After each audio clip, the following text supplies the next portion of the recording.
Buenas tardes y muchísimas gracias por la oportunidad de participar en este congreso.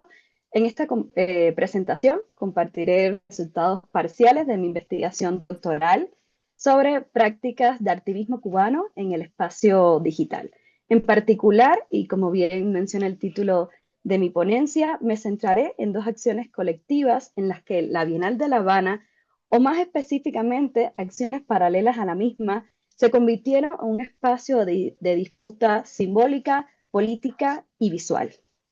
Creo que antes de comenzar con mis casos de estudio, se me hacía pertinente mencionar, aunque sea de manera general, el contexto, qué es la Bienal de La Habana y cuál es la importancia de la misma dentro del arte cubano y de la región. Y la Bienal de La Habana fue organizada desde 1984 por el Centro de Arte Contemporáneo Wilfredo Lang.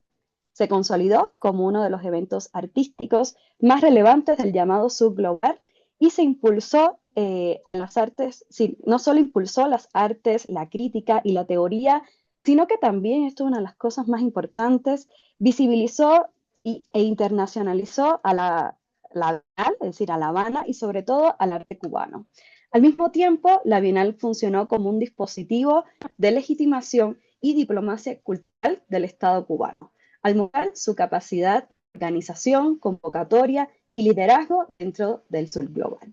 Ahora, de manera también general, explicaré los principales acontecimientos que dieron lugar a esta crisis y transformación al interior del escenario cultural cubano. En un primer momento se suspende la 30ª Bienal de La Habana en el 2017, oficialmente atribuida a los daños causados por el huracán Irma, pero que generó un gran malestar en un sector importante dentro de los artistas cubanos. A ello se suma la imposición de un decreto llamado Decreto 349, aprobado casi de manera silenciosa en el 2018 y que reforzó justamente el control estatal sobre el arte independiente al habilitar la figura censora, una persona que podía llegar y censurar una exposición, conciertos o retirar obras que consideraban que éstas eran contrarias a la política cultural oficial.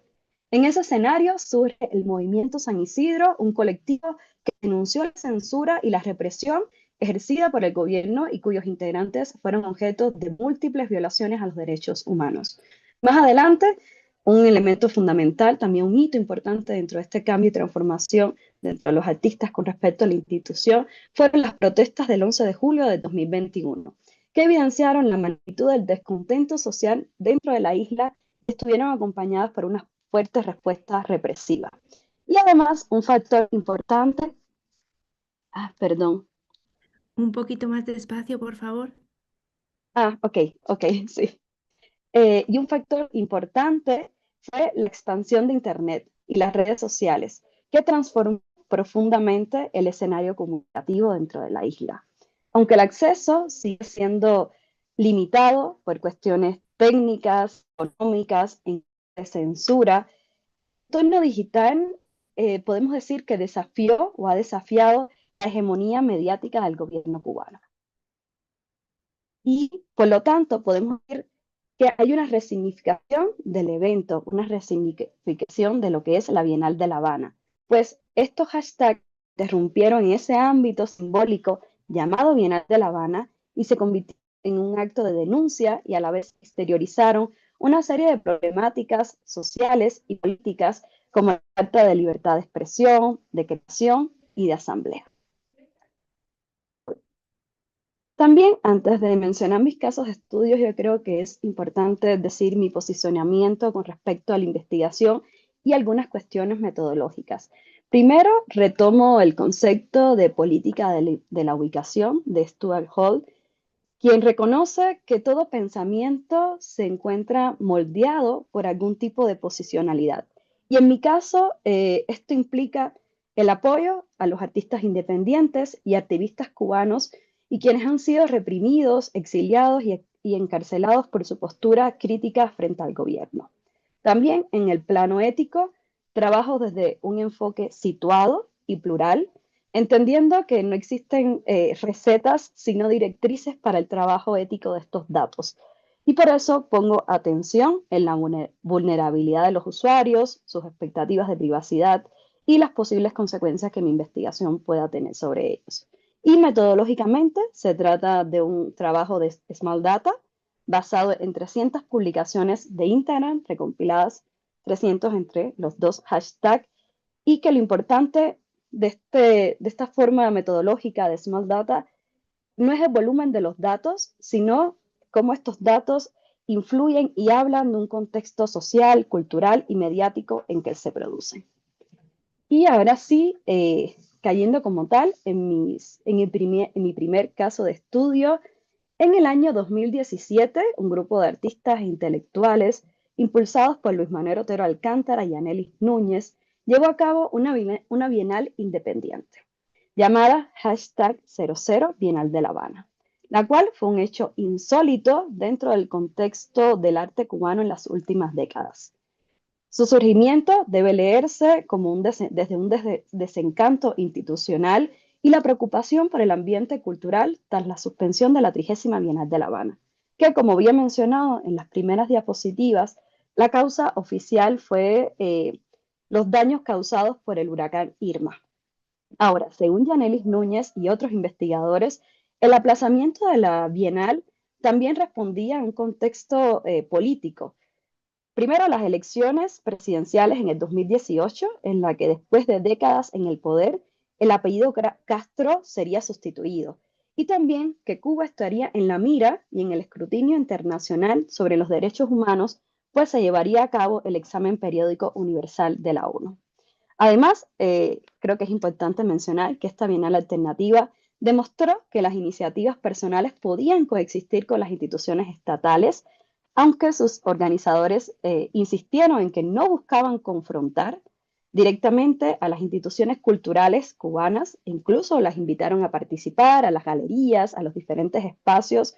El evento fue desacreditado por los organizadores y estuvo marcado por hostigamiento por parte de la seguridad del Estado cubano, al punto que determinados artistas como Luis Manuel Otero Alcántara fueron apresados.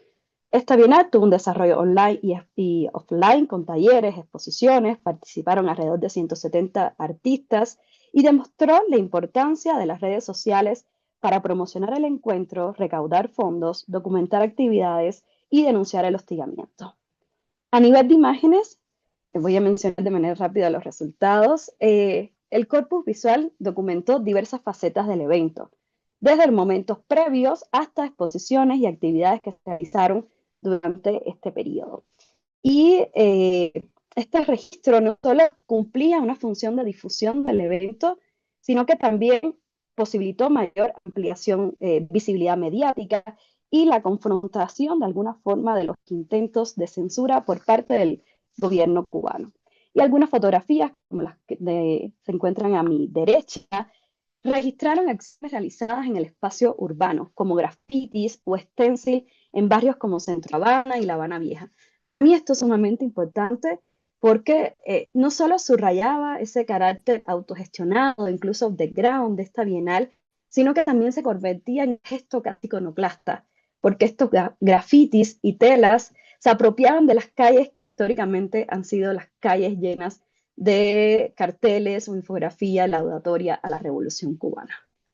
Y a nivel de descripciones, el hashtag 00 Bienal de La Habana se analizaron a partir de herramientas como Text Analytic y Voyant Tool y se observó que los términos más frecuentes remitían al nombre del evento, la fecha, los espacios expositivos y una mención importante es a Miami, pues hace referencia o pone en su justa medida cómo la diáspora cubana también se inserta dentro de este panorama cultural y además es parte de esa diseminada sociedad civil cubana. Y también otro elemento llamativo es la frase en cada estudio una bienal, lema del encuentro y una reformulación de la consigna en cada cuadro un comité, asociada a los comités de defensa de la revolución, una organización creada en 1960 con el objetivo de la vigilancia. Aquí se toma ese lema y se resignifica para hablar de un arte mucho más descentralizado y expansivo. Y con mi segundo caso de estudio, el hashtag no a la Bienal de La Habana. Años después de este primer hashtag de la 00 Bienal de La Habana, la relación entre los creadores y la institución arte cambió radicalmente. Sí, la 00 Bienal intentaba colaborar y dialogar con las instituciones oficiales. El hashtag No a la Bienal de La Habana expresó un rechazo ya explícito a la Bienal oficial, mediante una carta abierta titulada ¿Por qué decimos no a la Bienal de La Habana y pedimos que hagan lo mismo? Se expusieron los motivos por los cuales se rechazaban a la Bienal. Los mismos eran el encarcelamiento de artistas cubanos, como el mencionado Luis Manuel Otero Alcántara, la reclusión domiciliaria de decenas de profesionales del arte por criticar al gobierno, el arresto de miles de cubanos durante estas protestas del 11 de julio de 2021 que mencionaba al principio, y considerar que la actual Bienal de La Habana es un esfuerzo del régimen cubano por callar a aquellos que piensan diferente. Y también va ligado con la idea de que al final la Bienal de La Habana es parte de esa diplomacia cultural también del Estado cubano. La campaña fue apoyada por figuras reconocidas como Tania Bruguera y Coco Fusco, lo que permitió amplificar su alcance y visibilizar también esta campaña. Y como respuesta, los medios oficiales del gobierno cubano descalificaron a los artistas y gestores culturales que apoyaron esta iniciativa. A nivel visual, se mostró como si fuera una obra casi serial. Los participantes publicaban su retrato, su nombre y mensajes como por solidaridad, dijo no a la Bienal de La Habana, o bien parecían sosteniendo carteles con este hashtag no a la Bienal de La Habana. A diferencia de las imágenes de la campaña anterior, aquí predominó un retrato más individual, un tono mucho más solemne, que se alejaba de esas escenas grupales y lúdicas que habíamos visto en el hashtag 00 Bienal de La Habana. Y en ese sentido, la campaña se acercó visualmente a movimientos como el Me Too o el movimiento mexicano Yo Soy 132, donde mostrar el rostro y nombrar a quienes denuncian resulta central para desafiar la narrativa dominante. Y en cuanto a las descripciones de los posts, muestran que el boicot fue el eje central de la campaña, con un claro predominio de consignas como no a la Bienal de La Habana y referencias directas a Cuba. También aparecieron expresiones de fuerte contenido político que vinculaban el rechazo de la Bienal con una crítica más amplia al régimen cubano. Entre ellas, SOS Cuba, Libertad sin cargos, hay que tener fe que todo llega e instar al cambio. Instar es el Instituto de Activismo Hannah Arendt, fundado en 2015 por la artista Tania Bruguera. Y asimismo, el boicot se apropió de consignas revolucionarias para resignificarlas, como patria y vida, que se transformó en la expresión, que toma como base la expresión patria o muerte, y entre las frases más reiteradas también destaco derecho a tener derecho, una noción de Hannah Arendt que remite a la posibilidad de ser reconocido como parte de una comunidad política y por lo tanto de ejercer el derecho dentro de la misma.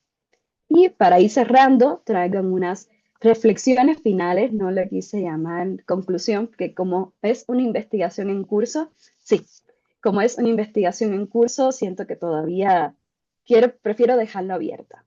Entonces, el cambio de una postura entre un hashtag y otro no solo reveló el recrudecimiento de los mecanismos represores por parte del gobierno hacia los artistas y la población cubana en general, sino que evidenció una radicalización en el activismo cubano. Que esto se puede constatar, por ejemplo, a nivel lingüístico, con el paso de frases centradas en un primer momento, en este primer hashtag 00 Bienal de La Habana, en la organización, mientras que en el segundo hashtag con frases mucho más confrontativas contra el régimen. Y en el plano visual, con fotografías colectivas, documentadas y de tono casi de celebración en el hashtag del 2018 y con una estética serial enfocada en mostrar nombre y rostro para individualizar la denuncia en el boicot de 2021-2022. Mediante el alcance del espacio digital, estos hashtags provocaron sentimientos compartidos al articular una red de creadores, intelectuales, curadores, gestores culturales, entre otros que se sumaron a la causa. Los hashtags generaron nuevas narrativas que como gesto contravisual y de reutilización de significados y subjetividades se apropiaron de las mismas consignas y eventos de la revolución. Por lo tanto, podemos decir que crearon condiciones de posibilidad para el intersticio en esas visualidades revolucionarias cimentadas por más de 60 años. Y los hashtags fueron sintomáticos de un espacio público cooptado, del aumento del exilio y la diáspora cubana y de una creciente fatiga institucional. Y hasta aquí, muchísimas gracias por escucharme y por la atención.